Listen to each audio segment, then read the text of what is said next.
Bonjour, je suis ravie de vous retrouver dans ce nouveau numéro des mots et débats. Soyez les bienvenus si vous nous rejoignez à l'instant sur Télé Sud. Alors l'invitée du jour, elle est particulière. Elle est galeriste, artiste.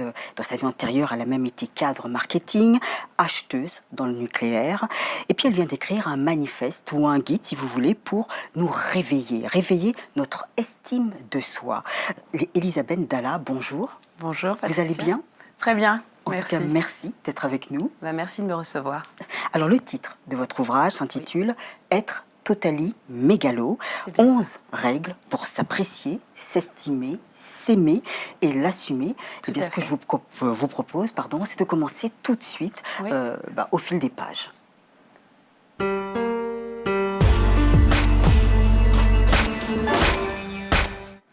Elisabeth Dalla, alors qu'est-ce qui vous a poussé à écrire justement sur l'estime de soi, assumer d'être totalement mégalo? Alors, ce qui m'a poussée, c'est avant tout une expérience artistique qui a été pour moi un accélérateur de pensée. C'est une expérience en fait qui m'a permis en tant que galeriste de devenir l'inspiration de 16 artistes. Et c'est un travail qui a été mené pendant 9 mois où j'ai été amenée à penser, à montrer le meilleur, et j'y ai été encouragée par tous ces artistes qui m'ont prise par la main et emmenée dans leur univers. Et ce travail artistique a débouché sur une exposition qui a été montrée fin 2017 à la Fnac des Ternes. Et tout ce travail pendant 9 mois m'a permis de me poser des questions sur ma valeur. Et ce questionnement, je l'ai fait avec le public, puisque pendant les 9 mois, je publiais du making-of sur le projet. J'informais les gens qui me suivent sur les réseaux des différentes séances de travail, des ressentis. Et puis surtout, je publiais énormément de phrases valorisantes. Et j'ai vu qu'il y avait vraiment un écho.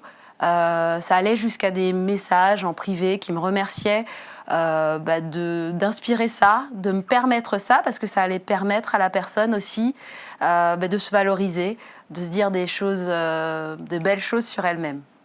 Alors, vous avez édicté 11 règles. Alors, je répète, comme vous le dites sur le titre, la première de couverture, pour s'apprécier, s'estimer, s'aimer et l'assumer. Alors la première règle, c'est s'aimer pour pouvoir aimer l'autre.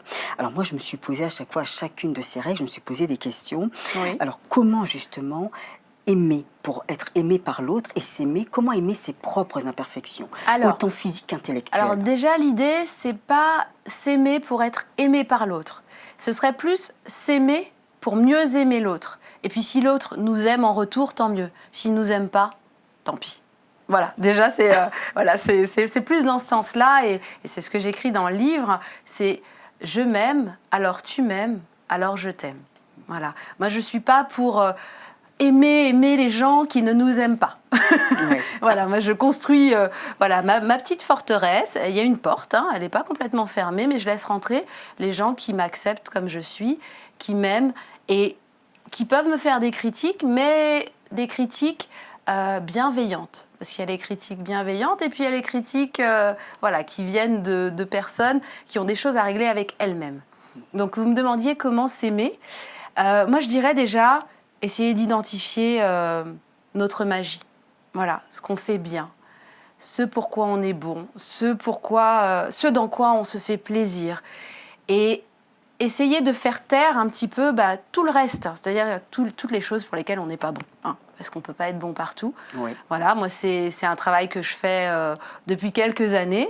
C'est ce qui m'a amenée à changer de carrière professionnelle, déjà, puisque je sentais que le secteur dans lequel j'étais me permettait d'exprimer mon potentiel, mais je pouvais l'exprimer encore mieux et encore plus ailleurs. Et apparemment, c'était dans l'artistique, en tout cas auprès des artistes. La règle 2, c'est s'entourer, comme vous l'avez dit, de bienveillance. Alors, comment la bienveillance... D'abord la sienne. La sienne, oui. Mais comment accepter aussi... Alors, moi, j'en ai conclu que c'est par la critique. Alors, justement, comment accepter la critique des gens qui nous entourent? Parce que parfois, une critique constructive peut aussi nous permettre d'avancer. Tout à fait. Donc, alors, comment prendre cette critique sans être froissé, en fin de compte? Alors, déjà... moi j'ai compris une chose, c'est qu'il y a des critiques qui viennent des bonnes personnes et des critiques qui viennent de personnes dont il ne faut pas se soucier. Voilà. Je ne suis pas du tout pour dire on s'en fiche de ce que pensent les autres. Mais il faut choisir ces personnes. Et vraiment, moi, maintenant, je le ressens physiquement. C'est-à-dire qu'il y a des critiques qui vont m'arriver et elles ne vont pas faire mal. Et pourtant, ce sont des critiques. Et il y a des critiques qui, physiquement, vont venir me piquer. Oui, c'est vrai, elles vous atteignent, elles vous déstabilisent. Voilà, Pourquoi, justement ? Mais parce que ça ne vient pas forcément de gens... Soit ça ne vient pas de gens forcément bienveillants, donc qui vous veulent du bien, soit ça vient de personnes qui vous parlent d'elles-mêmes, qui vous envoient des critiques par rapport à leurs problématiques. Et il faut vraiment faire attention à ne pas confondre leurs problématiques et la vôtre. Moi, j'ai vraiment tout récemment, j'ai eu certaines critiques et c'était drôle parce que c'était laissé sur un message. Et en fait, j'avais l'impression d'entendre le message et d'avoir les sous-titres. Donc, il y avait des choses que je pouvais prendre et puis d'autres choses qui ne m'appartenaient pas. Et vraiment, physiquement, maintenant, je le ressens. Et je choisis mes bienveillants. C'est pour ça que je dis que je construis une forteresse et je laisse rentrer les personnes que j'ai identifiées comme bienveillantes. Et ces personnes-là peuvent devenir, je ne vais pas dire malveillantes parce qu'il y a de tout, mais ces personnes-là, en fonction de où elles en sont dans leur vie, peuvent avoir des critiques que je ne vais pas prendre. Voilà. Mais la critique est toujours bonne parce qu'effectivement, elle permet d'avancer. Mais il faut voir d'où vient la critique. Ouais. Et se dire, mais d'où me parle cette personne ? Elle me parle par rapport à son vécu, par rapport à où elle en est aujourd'hui.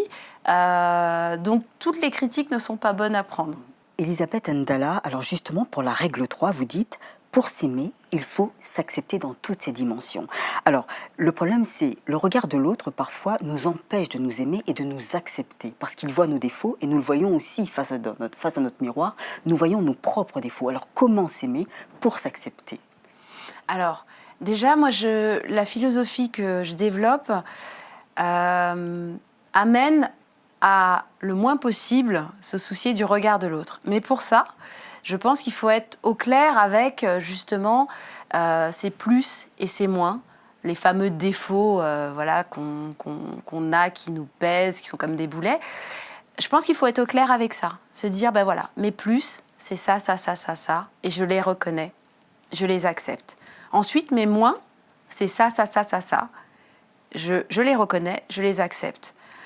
C'est dire aussi, je suis une œuvre d'art, donc finalement, les plus et les moins, je peux les voir autrement que comme plus et moins. Mais les voir comme, voilà, tout plein de caractéristiques qui font que je suis moi.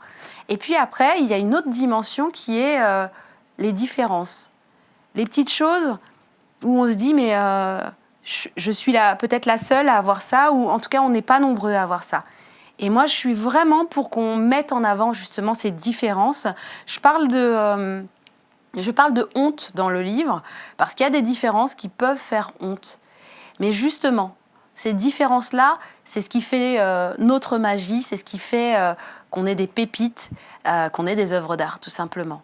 Et le regard de l'autre, voilà, il est à mettre de côté. Hein, il est à mettre de côté. Ce qui va compter, c'est le regard de soi sur soi. Et vraiment, je sais que ça change le regard de l'autre.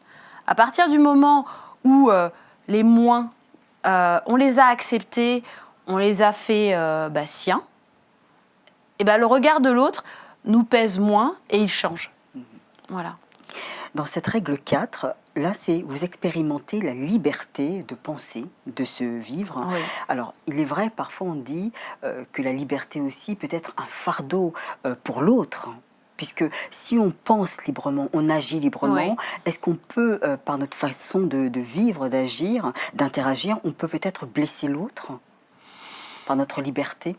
Alors, l'idée, c'est de ne pas blesser l'autre. En tout cas, d'essayer de ne pas blesser l'autre. Mais même si vous essayez de ne pas blesser l'autre, parfois vous le blesserez.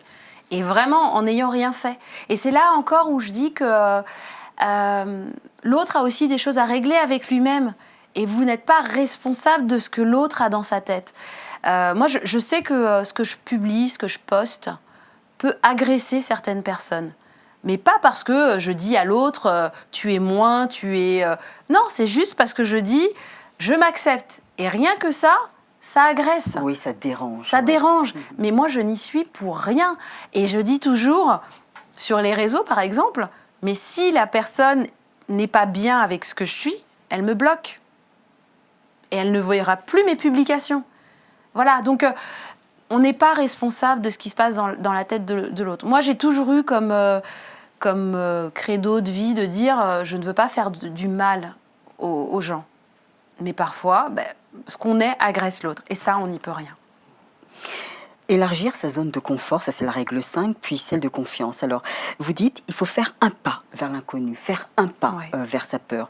Mais c'est terrible parce que comment justement bousculer, appuyer sur ce déclencheur qui est contre l'immobilisme? Comment faire pour que cette peur ne nous fasse plus peur en fin de compte? Alors déjà, je pense qu'il faut se projeter. Il faut essayer de se projeter, mais dans le positif. Moi, quand j'ai décidé d'être galeriste, j'avais très très peur. Vraiment très peur.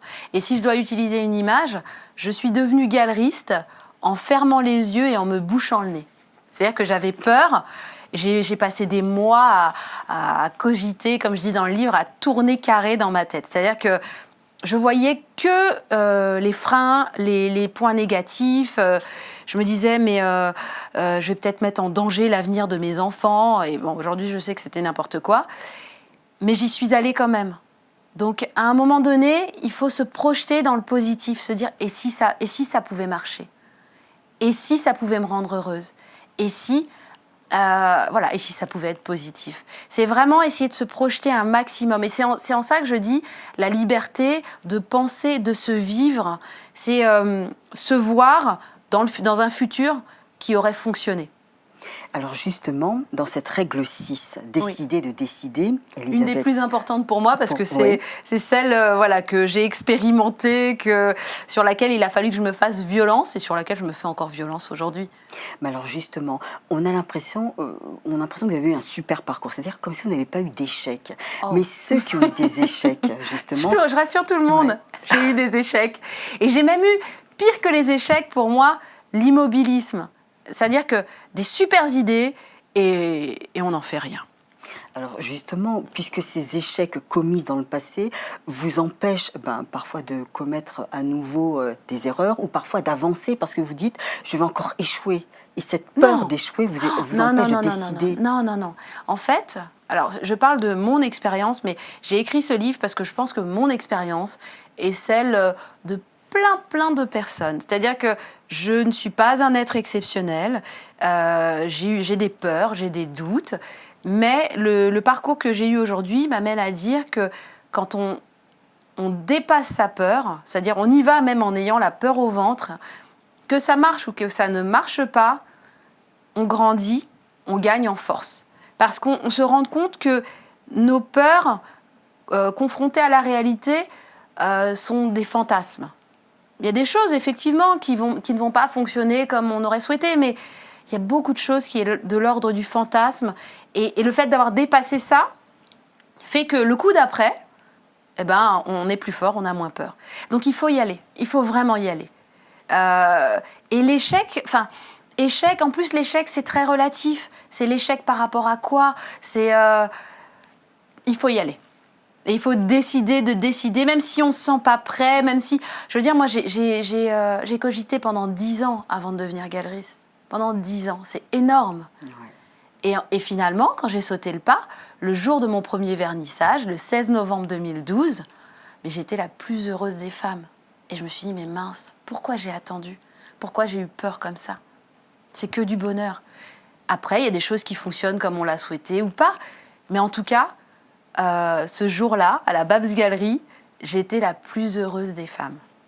Voilà.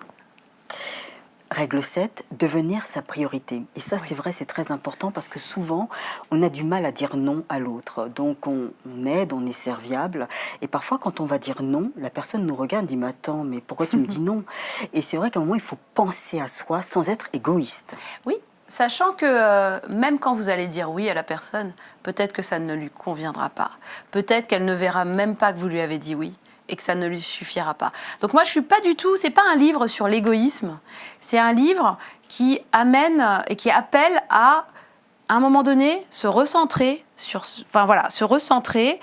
poser des questions par rapport à soi pour revenir au monde en étant en pleine possession de... J'aime bien dire le mot magie, mais parce que c'est ça. Et devenir sa priorité, c'est aussi choisir pour qui on veut dépenser de l'énergie. Parce que moi, j'ai dépensé beaucoup d'énergie.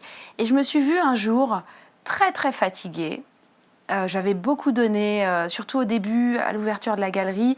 Je voulais vraiment me mettre au service des artistes. Et je me suis un petit peu oubliée. Et donc, un jour, j'étais fatiguée. Et j'ai une personne que j'aime beaucoup qui m'a appelée en me demandant des photos. Parce qu'elle avait besoin de photos et elle savait que je les avais. Et j'ai dit au téléphone, là, ça ne m'arrange pas parce que je suis vraiment fatiguée. Et la personne a insisté, et puis bon, j'ai voulu bien faire, donc j'ai dit OK. Et la personne est venue chercher les photos. Et donc, il fallait que je cherche dans les centaines de photos que j'avais. Et pendant tout le temps où je cherchais, la personne me disait « T'as vraiment l'air fatiguée. Hein. Oh, t'as vraiment l'air fatiguée. » Mais en attendant, je cherchais les photos. Oui. Et ce jour-là, je me suis dit « Mais à un moment donné, il faut savoir dire non. » Parce que on n'est pas la priorité des gens. Voilà. Donc, si soi-même, on n'est pas sa propre priorité, il faut savoir qu'on sera très rarement la priorité de l'autre. Donc, devenir sa propre priorité, ça ne veut absolument pas dire fermer la porte. Ça ne veut absolument pas dire devenir égoïste. Ça veut juste dire que si on fait des choses, il faut réfléchir. Réfléchir aux conséquences sur soi. Et vraiment, par rapport à... Moi, j'ai des enfants et ils ont lu le livre. Et j'ai discuté de ça avec eux. Et j'ai discuté de cette règle-là avec eux. Et je leur ai dit, pour moi, devenir ma priorité, c'est aussi faire de ma priorité. C'est un choix conscient. C'est pas un poids, c'est pas un devoir. C'est vraiment dans mon espace de priorisation, il y a mes enfants. Et c'est parce que je les choisis. Voilà. Dans cette règle 8, laisser le siège de victime vacant, donc en fin de compte, ce que vous dites, c'est reprendre le contrôle de notre vie. Oui. C'est aussi d'arrêter de dire « Oh, je n'ai pas eu de la chance, c'est le hasard, tant pis, oh, c'est le destin qui veut ça. » Mais alors, vrai... sachant que oui. Je dis que ça existe, c'est-à-dire il y a des choses sur lesquelles on n'a pas prise. Ça existe. Hein. Voilà, je traverse la rue, j'ai un accident de voiture. Oui, bien sûr. Voilà. Ouais. Je n'y peux rien, à part si j'étais sur mon portable et que je fermais les yeux pour traverser. Bon, là, j'ai une responsabilité, mais ça existe. Mais il y a plein d'autres choses sur lesquelles on a prise. Mais on perd parfois cette conscience-là. Et je parle de ces choses-là. Mais il est vrai, parfois il y a des personnes qui aiment bien être victimes parce que ça leur permet d'avoir un entourage qui se soucie d'eux. Alors je dirais pas aime bien. Ouais. Je dirais pas aime bien. Je pense que c'est de l'ordre de la prise de conscience. Il y a des personnes qui ont ce mode de fonctionnement-là, oui. Mais je ne pense pas qu'elles en soient conscientes. Je pense que c'est un mode de fonctionnement, c'est une espèce de répétition.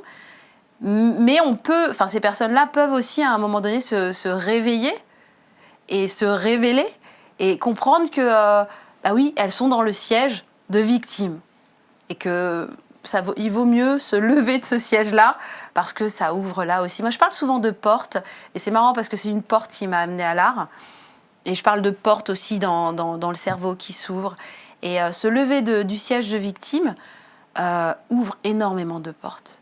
Parce qu'effectivement, on redevient maître de sa vie. On n'est plus en attente de l'autre. On se dit, allez, je me lève et j'y vais. C'est aussi à moi de prendre mon destin en main. Et on gagne du temps. On gagne du temps, oui, je pense. Dans la règle 9, s'accorder de l'indulgence en attendant de se lancer. Oui. Alors, ce que je voudrais savoir, c'est cette règle, justement, est-ce qu'elle ne contredit pas tout ce les autres ? Voilà, oui. Eh bien non, en fait. Ouais. Elle ne contredit pas toutes les autres parce qu'on est humain. Et que ce manifeste, c'est pas un manifeste qui dit devenez des guerrières et rien ne vous touchera. Non, pas du tout. C'est plus, je parlais de prise de conscience, mais cette prise de conscience-là peut, en fonction des personnes, prendre un certain temps.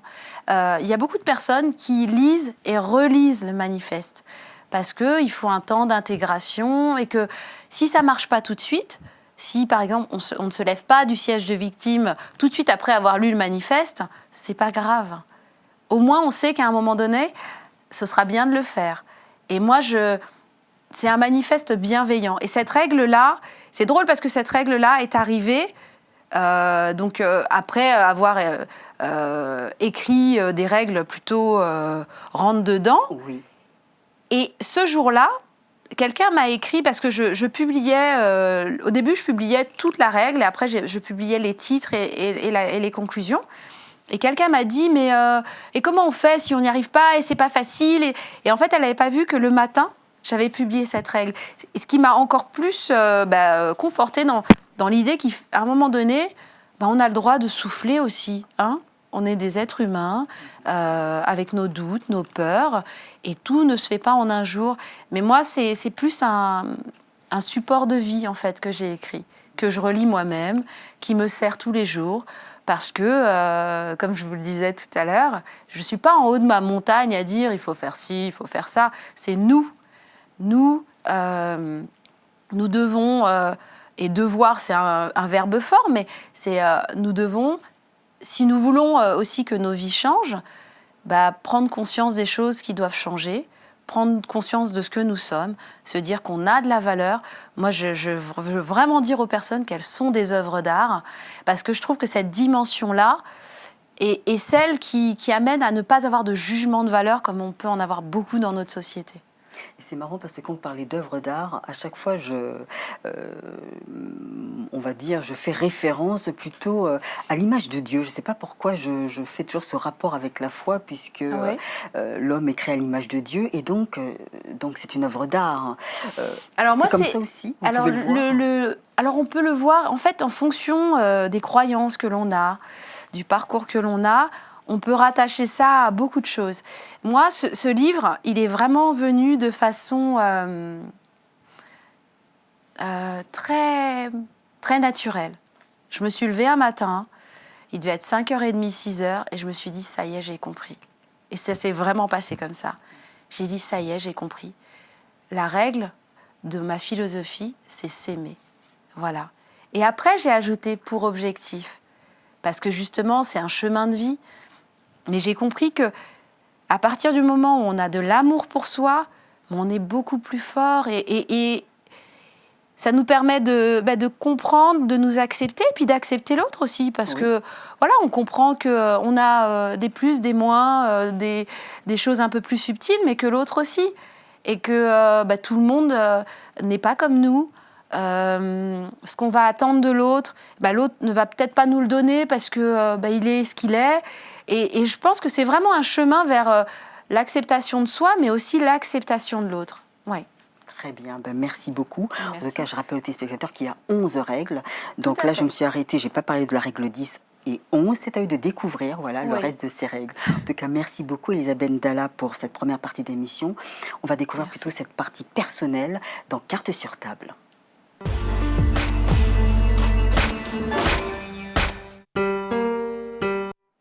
Elisabeth Dalla, dans la première partie d'émission, quand je vous ai présenté, vous avez eu 1000 vies. Vous avez été acheteuse dans le nucléaire. Oui. Vous avez fondé, créé cette galerie, Babs Galerie. Oui. Alors, je voudrais savoir comment avez-vous fait pour passer de même cadre dans le marketing, alors acheteuse dans le nucléaire, pour arriver après fondatrice de la Babs Galerie. Oui. Expliquez-moi ce chemin. Ouais. Alors, la première partie de ma vie a été, on va dire, rythmée par les études. Voilà. J'ai été élevée par une maman qui aimait beaucoup ses enfants et qui avait une grande ambition pour ses filles, qui voulait qu'on devienne des filles indépendantes, avec une tête bien faite. Donc, j'ai fait des études. J'ai fait un DUT de gestion, une maîtrise de sciences de gestion, un DESS de management de la fonction achat. Et j'ai trouvé un travail donc, en tant qu'acheteuse dans le nucléaire. Et très vite, je me suis dit, est-ce que c'est bien ma place ? Mais c'est quoi être acheteuse dans le nucléaire ? C'est-à-dire négocier des contrats. Alors moi, je négociais des contrats pour la maintenance des centrales nucléaires, donc auprès de fournisseurs qui étaient chargés de s'occuper de la maintenance des centrales. Donc voilà, pour que les centrales fonctionnent au mieux. Oui. Donc voilà, j'ai fait ça pendant 5 ans. Mais très vite, c'est un travail qui est intéressant, hein, mais je sentais, et c'était la phrase que je me disais, je ne suis pas sur Terre pour ça. C'est pas possible que je sois sur Terre pour ça. Et en fait, très vite, après avoir commencé à travailler, je suis partie en vacances à Gorée. J'ai rencontré un artiste qui s'appelle Hamdi Baïfal. Et il avait peint un tableau qui représentait la porte sans retour. Je ne sais pas si vous connaissez, c'est la porte par laquelle les esclaves passaient pour aller dans les différents comptoirs en Amérique, du Sud, du Nord. Enfin bon. Et il avait peint ce tableau-là et vraiment, j'ai adoré ce tableau. Et comme j'étais acheteuse, j'ai voulu le négocier. Et en fait, on est resté 1h30 à discuter. Et je me suis dit, mais je me sens tellement bien, il faut que je travaille avec des artistes. Et tout est parti de là. Mais j'avais énormément de freins. Et donc, j'ai mis 10 ans à concrétiser cette idée que j'ai eue à Gorée. Mais à un moment donné, je me suis dit, non, il faut que j'aille au bout parce qu'une idée qui est là pendant 10 ans, c'est pas possible que ce soit juste un truc comme ça. Il faut la concrétiser. Donc, j'ai repris une année d'études, j'ai fait un stage dans une galerie et je me suis dit, il faut que j'ouvre ma galerie. Donc, c'est ce que j'ai fait. J'ai ouvert une galerie en 2012 à Bagnolet, lieu improbable pour ouvrir une galerie. Et pendant 2 ans, j'ai appris le métier. J'ai appris le métier avec passion, avec une grande curiosité. J'ai rencontré le milieu artistique avec tout ce qu'il a de fascinant dans la façon de penser, dans la liberté d'esprit, dans tout ça. J'ai vu aussi le marché de l'art, qui est un milieu assez difficile, assez conservateur finalement, et très codifié. Et au bout de 2 ans, je me suis dit, Bagnolet, c'est super, mais les acheteurs sont à Paris, donc on va essayer de se rapprocher des acheteurs. Et j'ai fini dans le 7e arrondissement, ce qui est vraiment le grand écart. Et là, j'ai découvert un autre monde, un monde plus bourgeois, plus fermé aussi. À Bagnolet, j'avais noué énormément de contacts avec la population. Le 7e, ça a été différent. Je me suis aussi fait des contacts, mais voilà, c'était pas la même énergie. Oui. Mais j'ai beaucoup aimé ce que j'ai fait aussi dans le 7e. Je me suis professionnalisée. Et au bout de 4 ans, je me suis dit, je suis galeriste. Ça y est. Ouais. Je me sens légitime, je suis galeriste. Maintenant, qu'est-ce que je peux apporter à ce métier ? Comment est-ce que je peux... marquer ce métier parce que je suis. Et j'avais aussi envie d'enrichir la relation que j'avais avec les artistes parce que j'avais fait le tour, en fait. Pas des artistes, mais du fonctionnement que j'avais avec eux, où les artistes venaient et puis moi, j'étais chargée de la promotion des œuvres finies. J'avais envie d'enrichir ça et c'est passé par le montage d'un projet un peu différent qui, au départ, c'est appelé Totally Mégalo, Totally Schizo, Totally Photo. Et l'idée, c'était de dire aux artistes, prenez-moi par la main et emmenez-moi dans votre univers, utilisez-moi comme inspiration. Comme une muse. Voilà. Oui. Et ce travail a duré 9 mois. 9 mois juste passionnants, 9 mois inattendus où j'ai fait une vraie introspection qui a été... enrichi, accéléré par les univers des artistes que l'on peut retrouver sur le site et par la photo, par le support photographique qui pour moi est un support magique. Oui. Alors je me répète avec ce mot magique, mais parce que tout ce que je vis aujourd'hui est de cet ordre-là.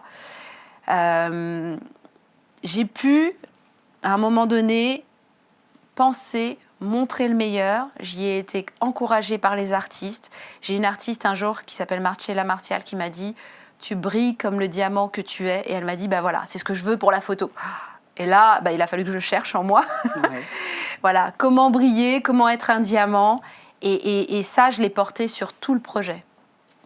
Et comme je disais tout à l'heure, j'ai partagé ça avec le public. Le public m'a retourné ça de façon très positive, ce qui a accéléré les choses. J'ai posté un jour un selfie où j'ai mis « Bientôt, je serai une œuvre d'art », en référence à l'exposition que j'allais monter fin 2017 à la Fnac des Ternes. Et puis depuis, je ne me suis pas arrêtée, en fait. Depuis, j'ai développé des outils pour aider l'autre à devenir une œuvre d'art, à prendre conscience de cette dimension, à la vivre et à l'assumer. J'ai pu le faire avec des enfants, avec des femmes, avec des architectes aussi, qui avaient besoin de découvrir leur dimension d'œuvre d'art et se dire « je suis architecte, mais je suis plus encore ». Voilà. Et qu'est-ce que c'est que ce plus encore qui me singularise dans ce métier d'architecte, par exemple. Très bien, merci beaucoup pour ces révélations. Merci. Merci beaucoup pour cette deuxième partie, Carte sur table. L'émission touche à sa fin, nous allons passer maintenant à coup de cœur.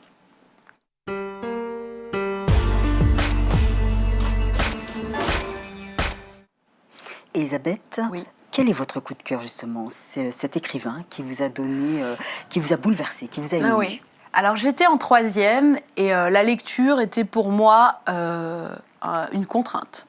Ouais. Je n'avais pas encore trouvé l'intérêt de la lecture. Alors je le faisais parce que ça faisait partie des devoirs à faire. Parce que là, c'était imposé, c'est ça C'était le problème. imposé. Ouais. Et j'ai eu la chance d'avoir une prof de français qui, à la fin de l'année, nous a conseillé des livres. Et elle nous a conseillé notamment « J'irai cracher sur vos tombes » de Boris Vian. Et je ne sais pas. Je pense que c'est le titre qui m'a accrochée. Je me suis dit, tiens, qu'est-ce qu'il y a derrière ce titre? Donc j'ai acheté le livre et je l'ai lu pendant les grandes vacances, entre la 3e et la 2e. Et j'ai adoré. C'était la première fois que je vivais l'histoire. Oui. J'ai même eu des nausées. Voilà, puisqu'il y a un meurtre très particulier dans le livre. Et j'en ai eu la nausée parce que je vivais la mort de la personne. Et puis, il y avait une problématique sur la couleur noire de cette personne qui est noire, mais ça ne se voit ça pas. Se voit pas. Et voilà, et donc ça a fait écho. Là, je vous en parle, j'ai la chair de poule. Ça a fait écho chez moi. Et après, j'ai cherché des livres qui allait me replonger justement dans l'histoire, qui allait me faire voyager. Et j'ai trouvé Le Parfum de Skin. Il y a plein de livres comme ça après qui m'ont emmenée. Ouais. Et un des derniers qui, comme ça, m'a touchée physiquement, c'est Les larmes sur la terre de Sandrine Colette, qui parle d'un monde pas si éloigné du nôtre où on envoie les personnes à la casse. Voilà, quand on estime qu'elles ne servent plus à rien, qu'elles ne peuvent plus apporter pour la société et qu'elles ne sont qu'un poids pour la société, on les emmène littéralement à la casse. Il y a une casse de voiture et les gens louent une place dans une voiture. Et c'est un monde parallèle qui vit en marge du monde de la consommation qu'on connaît aujourd'hui et qui est très très dur, qui est en même temps plein de solidarité. Et c'est l'histoire de femmes comme ça qui se serrent les coudes dans ce monde-là. Et j'invite vraiment tout le monde à le lire parce que, au-delà de l'histoire, c'est une alerte sur les dérives de notre société et sur où on peut aller doucement. C'est comme la grenouille dans l'eau qu'on laisse bouillir et qui meurt parce qu'elle ne s'est pas rendue compte que c'était trop chaud. Eh ben, on peut être comme ça, c'est-à-dire laisser se construire des choses comme ça. On voit, il y a déjà des bidonvilles qui se construisent un petit peu partout. Mais là, cette casse, elle est officielle. Elle est connue de tous et elle est acceptée par tous. Donc, attention. Voilà. Merci beaucoup pour votre coup de cœur, enfin vos 2 coups de cœur, Elisabeth. Merci. En tout cas, merci d'être venue nous voir. Merci de m'avoir invitée. Pour votre guide sur l'estime de soi. Mon manifeste même. Manifeste, voilà. Être totally mégalo. 11 règles pour s'apprécier, s'estimer, s'aimer et puis aussi l'assumer, voilà, chez Edilivre. Merci beaucoup, Elisabeth Ndala. Merci beaucoup de m'avoir invitée. Je vous en prie. Et quant à vous, mes chers complices, on se retrouve la semaine prochaine avec un autre auteur, bourré de talent, comme d'habitude. Merci de votre fidélité si précieuse. Au revoir et à bientôt.